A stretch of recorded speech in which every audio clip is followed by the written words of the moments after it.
Now you continue to make mistakes in your video, like always, complaining that Lamson got his translation of Fuit autem tempus cum filius non fuit from Bishop K.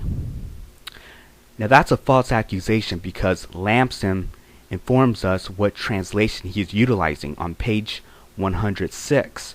On a footnote, it states, "These and all our references to the writings of Tertullian will answer equally well for the Paris edition of 1646 and 1675, and the recent editions of Leopold Gersdorff, which is more convenient for consultation than the old edition." Then on page 108 we read in Lamson's writing, "There was a time," he tells us, "when the sun was not."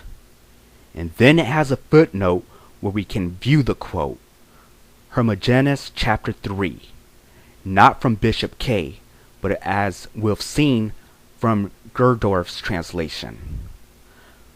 So did Bill view the translation to confirm his complaint? Not from what I've seen. He most likely used Dr. Holmes' translation. But suppose Lamson did use Bishop K's translation, which he didn't. What is the problem? Bishop K's book, The Ecclesiastical History of the 2nd and 3rd Centuries, and you notice Bishop K has the following.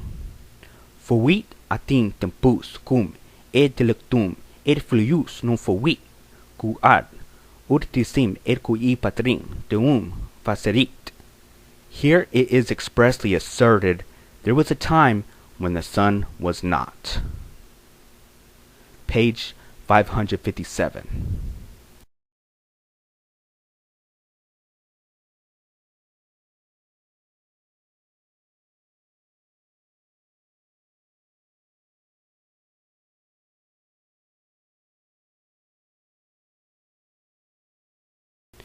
Now, where did Bishop K get the Latin version?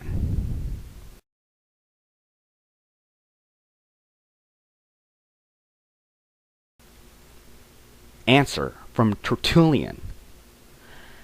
Since no one objects Bishop K in Leopold Gerdorff's translation, there was a time when the sun was not throughout the years, then all of a sudden the Watchtower comes out with the translation, there was a time when the sun was not.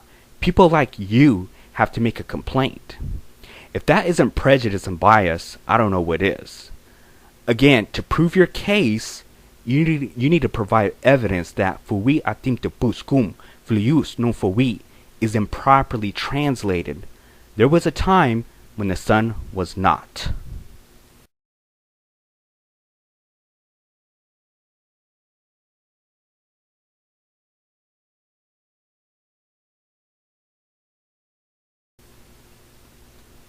The website Bill brings up doesn't support his argument at all.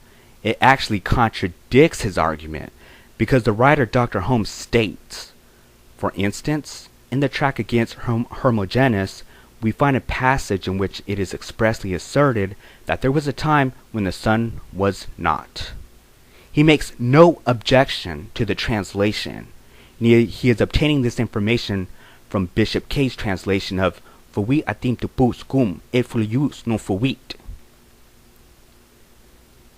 MC04Help has just been proved wrong.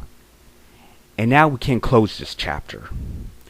The only way you can reopen this chapter is if you can provide evidence that Fuit autem tempus cum filius non fuit is improperly translated. Good luck to you because you'll need it. In the meantime, I would suggest you to tape up and glue the Trinity booklet that you exploded and start reading it with your Bible with an honest heart.